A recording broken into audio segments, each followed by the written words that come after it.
நம்ம யாராவது என் வாழ்க்கையில் நான் துன்பத்தை பார்த்ததே இல்லை, சோகமாக இருந்ததே இல்லை, நான் ரொம்ப ஆனந்தமாக இருக்கேன் அப்படின்னு யாருனாலையாவது சொல்ல முடியுமா?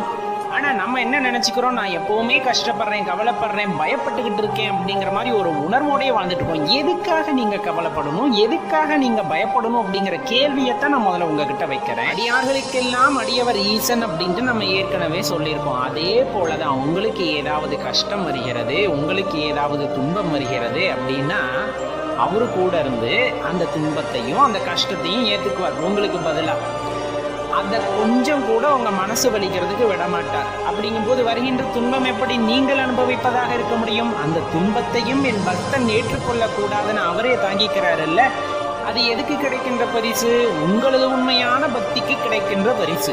உங்களுக்கு துன்பம் வருது இல்லை கவலை வருதுன்னு உங்கள் மனசுக்குள்ள ஒரு எண்ணம் வந்துட்டா உங்களை அறியாமல் நீங்கள் நமசிவாயன்னு ஒரு மந்திரத்தை சொல்லக்கூடிய தகுதி உங்களுக்கு இருக்குது. அப்படிங்கும்போது கட்டாயம் உங்களுக்கு வருவது துன்பமாக இருக்காது, கவலையாகவும் இருக்காது.